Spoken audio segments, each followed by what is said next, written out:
भूतं शरणं गच्छामि संघं शरणं गच्छामि। जय भीम। नमो बुद्धाय। कंधारण वाळो बाबो कायदावाळो, संविधान वाळो मारा कल्याणिको, आसमानी झंडा माथे बोले झीणा मोर माथे बोले झीणा, बंधारण वाळो बाबो कानून वाळो। जय भीम, जय संविधान। तारीख 25/12/2022 यानी दिसंबर महीने में होली का त्योहार मना। हिंदू धर्म का पहले समय में जो महान शास्त्र माना जाता था ये मनुस्मृति, उस मनुस्मृति पुस्तक को जलाने का दिन 25 दिसंबर। जैसे कि आप सबको पता है कि रामायण में रावण की लंका हनुमान जी महाराज ने जलाई, वैसे ही वो राक्षसों को मारे लंका में। तो मनुस्मृति में इसमें जो लिखा था कुविचार, कुसंस्कार, काले कायदे कानून, इस कुविचारों के नाम के राक्षसों से भी बदतर विचार वाले कुविचार, विचार नहीं कुविचार, इस मनुस्मृति को बाबा साहेब ने सबके सामने तारीख 25 दिसंबर 1927 को होली जैसे जला दिया था। तो 1 दिसंबर में होली का त्योहार मनुस्मृति को जलाया गया।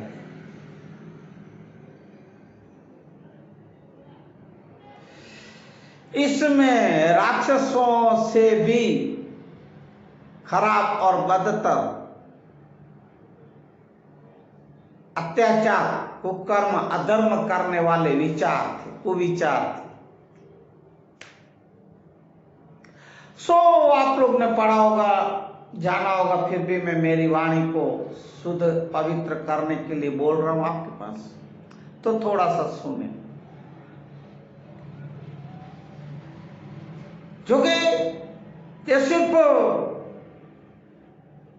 SC, ST, OBC अछूतों के लिए नहीं था,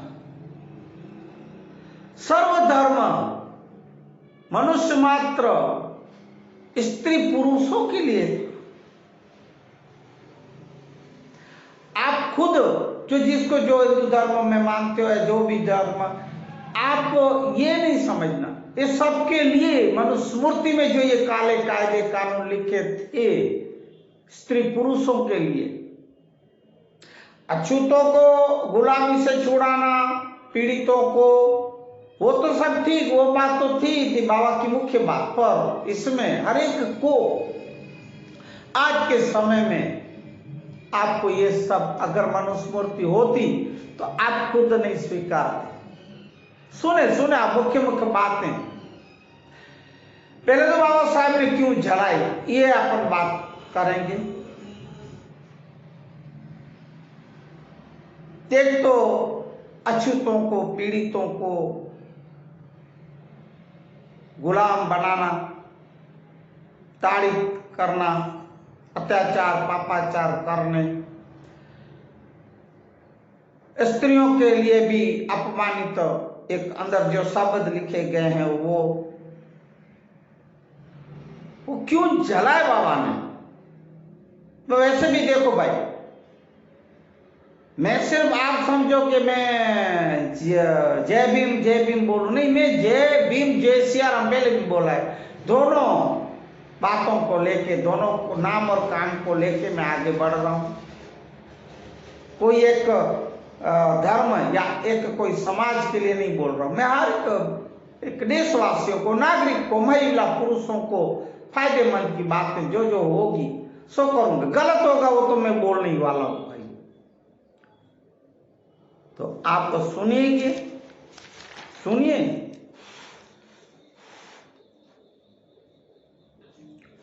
इसमें जो लिखा मनुस्मृति में, आजकल किसी को भी ये गवारा नहीं होता, पसंद नहीं आता, स्वीकार नहीं करते। सुनिए,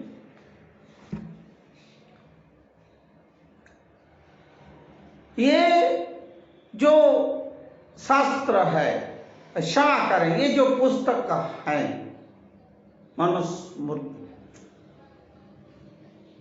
ये आजादी से पहले और अंग्रेजों का राज्य आने तक की ये बात है। तब ये देश इस कायदे, काले कायदे कानून से, मनुस्मृति से चलता था ये देश, तब की बात है। सुनिए,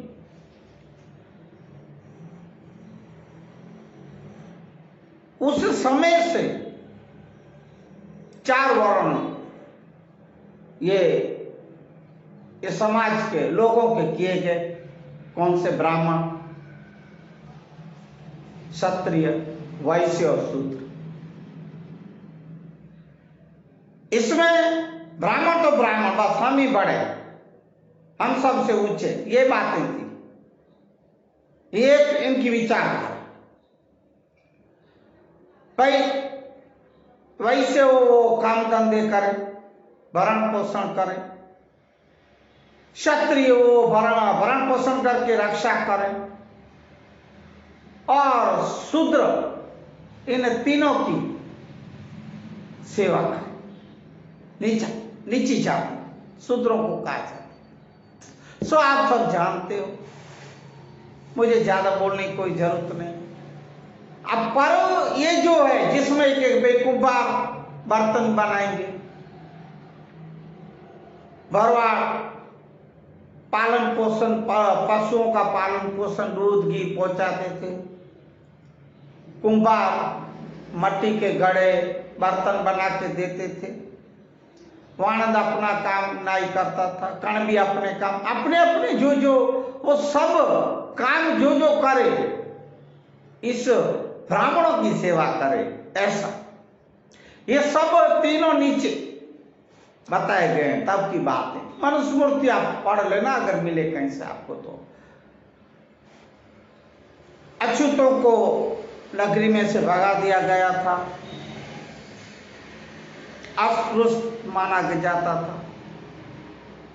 फिर बाद में उसे गांव में आने नहीं, अगर आने देते थे तो गंदगी साफ करवाते थे, मलमूत्र उठवाते थे, मरे हुए पशुओं को उठवाते थे, थूक फेंकने तक भी उन्हें छूट नहीं थी। थूक फेंकने के लिए भी हार्डली मटकी बांधते थे, पीछे झाड़ू कांटे बांधते थे। क्यों? पता है कि अगर वो वहां से निकले और चले तो उसके पांव के निशान के ऊपर ये ब्राह्मण या ऊंची कौम वालों के पांव न आ जाए। इतने तो अत्याचार थे, इतने तो गुलामों से बदतर जीवन इनका बना दिए थे। इसलिए ऐसा वर्तन, गैर वर्तन करते थे। मंदिरों में जाने का बंदिश था। मंदिरों के आगे पीछे, आगे से कोई निकले आसपास से तो उसका आसपास तोड़ दे, मारकूट करते थे। कोई गलती से सुन लिया अछूत ने कोई ज्ञान, कोई वेद की बातें, तो उसके कान में शीशा और लाख डाल देते थे। पिघला। और अगर मंदिर के होटलों पे बैठ गया तो उसके कुल्ले काट देते थे। ऐसे बहुत से अत्याचार, पापाचार, दुराचार होते थे। ये सब मनुस्मृति में लिखा गया है, तब की बात है। जो कि आजकल भी पूरा इस देश में से निकला नहीं है, चल रहा है।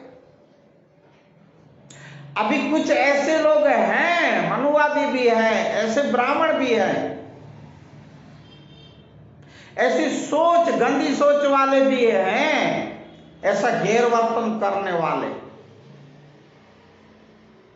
आप समझो कि बाबा साहब ने ये जला दिया और सब, नहीं नहीं, ये निकले नहीं पूरा सोलान। स्त्रियों को भाई, स्त्रियों को बहुत से इसमें अपमानित शब्द हैं, ऐसे कुविचार हैं, ऐसे सूत्र हैं, ऐसा लिखा गया है। ये जो दलितों की जो अछूत जो जात की थी महिलाएं, भाइयों, उपवस्त्र पहनना नहीं, उपवस्त्र पहनने की छूट नहीं थी, स्तन खुले रखने की। अब आप सोचो तो सही भाई, भले जो हो फिर भी महिला और स्त्री तो है ना। ये सब ब्राह्मणों के करतूत थे, उस समय की बातें। आजकल के जो ब्राह्मण या शुद्ध है या सुधर गए, उसकी बात मैं नहीं कर रहा हूं। ये दादा परदादाओं की बातें हो रही है, तब थे और अभी भी कुछ अगर कुछ करते हो ऐसा गैर व्यवहार वर्तन या ऐसी भावना या रखते हो कुभावना हो तो सुधर जाना। मैं यही कहूंगा, उतर जाना इस बातों से। नहीं तो अभी मेरे बाबा जो कायदे कानून लिख के गए हैं, सलाखों के पीछे जाने से टाइम नहीं लगेगा, ऐसे बंद कर देंगे। सड़ते रहना। मैं तो न्यायालयों को, जगश्री नामदारों को भी हाथ जोड़ के कहूंगा, अगर ऐसे कोई आए तो आप उसे ऐसी सजा देना कि सलाखों के पीछे जेल से छूट न सके। जो जातिवाद, कौमवाद, भेदभाव जो रखते हो, अभी भी अछूतों को अछूत मानते हो, अस्पृश्यता को अस्पृश्यता को बढ़ावा देते हो, ऐसे कड़ी सजाएं दी जाए। तो फिर ये तो ठीक, इतनी सी बात, उपवस्त्र नहीं पहनने देना स्त्रियों को। भाइयों, वहां अधम और अधर्म हुआ और होता था। जो इन लोग को ठीक लगती थी वो बहु बेटियों को उठा के ले जाके बलात्कार की जाती थी।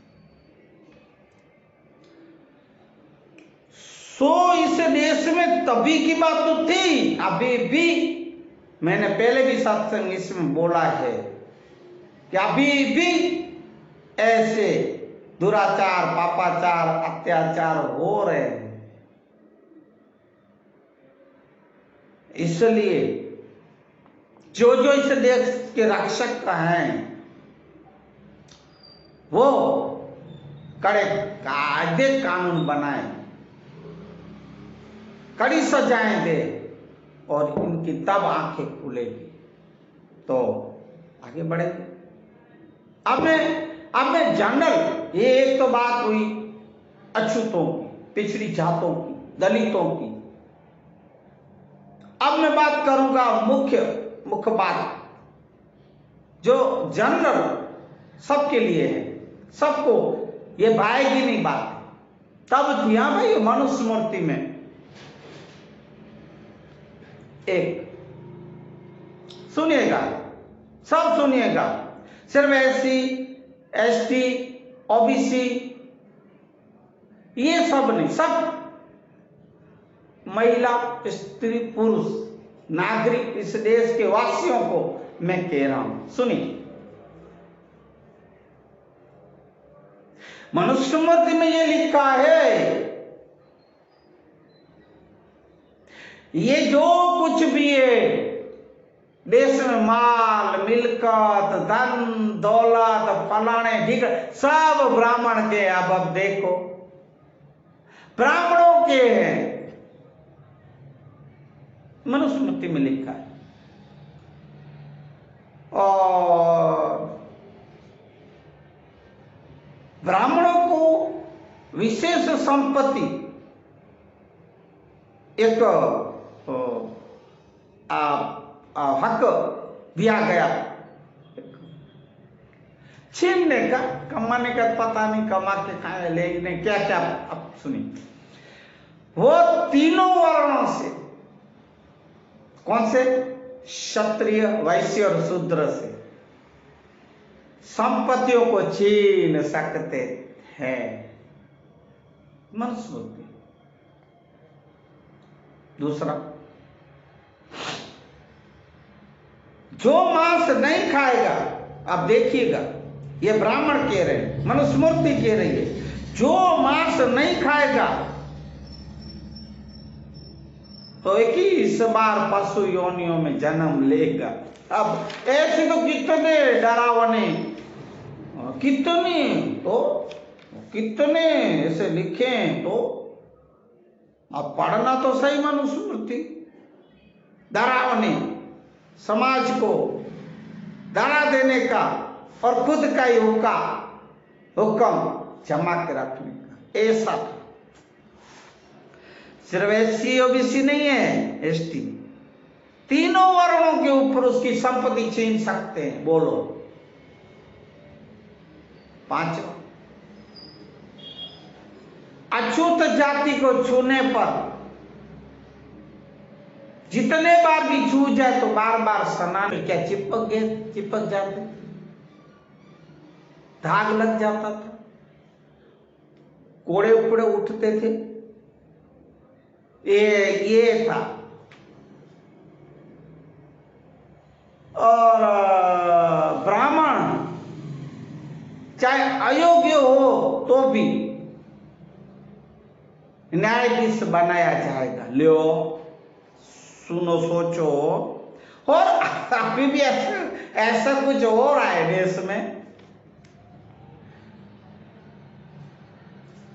वो लायक न हो, नालायक हो, अयोग्य हो तो भी उसे न्यायाधीश बनाया जाएगा। वरना क्या होगा पता है? आप लोग उसको न्यायाधीश नहीं बनाओगे तो राज्य मुसीबत में फंस जाएगा। ऐसे ऐसे बहुत सी डरावनी बातें इसमें डराते थे, डरा के बैठे थे और सब दुबक के डर के बैठते थे। तब की बात है। ब्राह्मण को अगर कोई कुवचन बोल दिया, उनको सब बोलने की छूट। अगर कोई कुवचन बोला, गाली गलौज किया या कुछ अपशब्द बोले तो उसको मृत्यु दंड दी जाए। ये कायदे काले नहीं है, कानून तो क्या है। अब सुनिए, अगर आक्षेप करे कोई ब्राह्मण के ऊपर तो उसकी जीभ काट दी जाए। जैसे मैंने बोला, अछूत अगर कोई जैसे मैंने अभी एक पिक्चर देखा, आप लोग भी देखना, मूवी है, फिल्म में, शूद्र। उस शूद्र में क्या भाई अत्याचार दिखा है। एक बच्चा अछूत जाति का था, वो ओम नमः शिवाय, ओम नमः शिवाय, ओम नमः शिवाय बोला, उसकी भाइयों जीभ काट दी, और जीवा काट दी तो बेचारा मर गया। वो कुछ वहां वेधशाला चल रही थी, वहां पास में कोई खेतीबाड़ी में इसके माँ बाप मजदूरी कार्य करते थे और बच्चा वहां रोज सुनता था ओम नमः शिवाय, ऐसा कुछ। जीभ काट, ऐसे अत्याचार थे। तो ये क्या आपको राक्षसों से भी खराब नहीं लग रहे? वो विचार इन लोग के थे। मनुस्मृति के जो कायदे काले कानून थे, है कि नहीं? सुनिए, डेज देने के लिए भी प्रेरित किया है। अभी डेज अगर कोई लिया या दिया तो उसके कड़े कायदे हैं, तब नहीं, डेज तो लेना ही है। वो प्रथा थी, प्रेरित करते थे डेज देने या लेने। ऐसे बौद्ध भिक्षु और सिरमुंडों को उनका मुंह नहीं देखने का, उसको देखने की भी मनाही थी, अपशुगन माना जाता था। ये सब मनुष्य मूर्ति में लिखा है। मनुवादियों ने इसको पाल रहे हैं, या पहले पालते थे या पता नहीं, अभी है कुछ लोग है, ऐसा नहीं कि नहीं है, बिल्कुल साफ हो गया नहीं। इसलिए तो बाबा साहब ने कहा है, मेरा जो जो कार्य है, कारवां है, मैं आगे बढ़ाना मेरे भाइयों साथियों, है मेरे समाज के लोगों। नहीं तो अगर ये आप इनको आगे नहीं बढ़ाए, मेरे सूत्रों के, मेरे वचनों पे, मेरे विचारों पे अगर आप आगे नहीं लड़े, तो फिर से ये वही हालत करेंगे, फिर से ये लोग वही गुलाम बनाएंगे, फिर से ऐसी मनुष्य मूर्तियां लाएंगे, उसके काले कायदे लाएंगे। इसलिए बाबा साहब ने कहा, इसलिए जो भी, मैं ये नहीं कहूंगा कि सिर्फ SC/ST ओ देशवासियों, ऐसे गंदी मनुष्य मूर्ति जो पुस्तक था, उसके कायदे काले कानून नहीं आने चाहिए। ये जो बाबा साहब ने संविधान नाम का जो ग्रंथ और शास्त्र दिया है, उसको ही अमल में लाना और रखना चाहिए, उसी की राह पे चलना चाहिए। मैं बार बार कहूंगा कि संविधान बचाओ, संविधान बचाओ। पत्नी एक से अधिक पुरुष प्राप्त नहीं कर सकती, पर पति जो वाड़े हैं वो कितनी भी पत्नियां कर सकता है। ये क्या है? ये आप देखो, ये मनुस्मृति की बात है। जो अपुत्रा हो, जो स्त्री अपुत्रा हो, उसको त्याग देना चाहिए। बोलिए,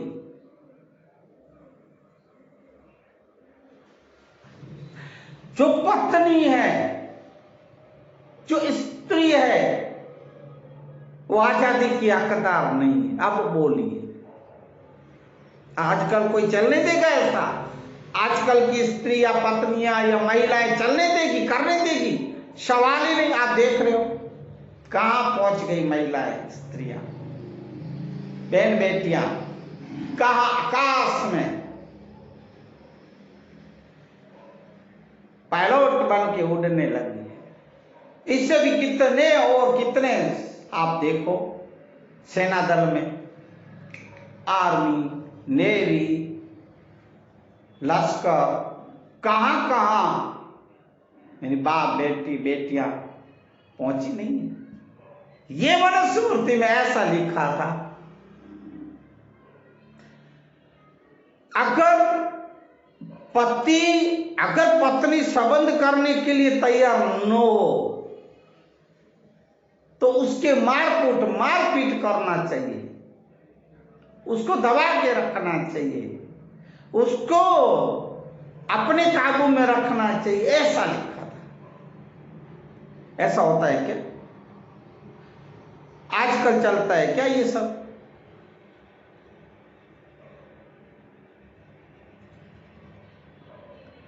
नारी अशुभ है, ये सबसे बड़ी बड़ी गाली है। गाली मनुस्मृति में दी और बोली गई, नारी अशुभ है। तय बुआओ, हे लिखने वालों, हे बोलने वालों, ऐसे सोच रखने वालों, तुम लोग कहां से आए हो? तुम लोग कहां से पैदा हुए हो? ये भूल गए कि कहां से जन्मे हो, कौन थी जन्म देने वाली, क्या तेरी मां भी अशुभ, क्या मां वो नारी नहीं थी, क्या महिला नहीं थी, स्त्री नहीं थी, कि नारी अशुभ है, ये क्या बात नहीं, कहां का न्याय है ये, कहां की बात है। और तो यज्ञ के समय अगर किसी नारी का नारी का मुंह देख लिया, शूद्र का मुंह देख लिया, तो विफल हो जाता है। कुत्ते का, नारी का और शूद्रों का मुंह नहीं देखना चाहिए। सोचिए, ये सोचिए, काले कायदे कानून नहीं थे तो क्या थे। और भाइयों, हद तो वहां कर दी कि नारी कुत्ते के समान है, ऐसा मनुस्मृति में लिखा और बोला गया है। और बातें मैं आपके पास आगे के सत्संग में रखता रहूंगा। आज इतना, फिर क्या है भाइयों, मैं ज्यादा बोल जाता हूं। मैं बोलता हूं शास्त्रों को, लिखा हुआ जो है अपने ग्रंथों में, शास्त्रों में, अपने महापुरुषों ने जो बोला लिखा, वो मैं बोल रहा हूं आप लोग, वो मैं बता रहा हूं। क्योंकि ज्यादातर अभी वीडियो का ये सब चलन है ना, पढ़ने का किसी को समय नहीं होता है ना भाइयों, टाइम नहीं होता है। इसलिए मेरा ये वीडियो आप सुनना, जानना, मानना, समझना, फिर आगे बढ़ाना। आपको अच्छा लगे तो शेयर करो, लाइक करो, सब्सक्राइब करना। आज इतना ही। जय भीम, जय संविधान, नमो बुद्धाय।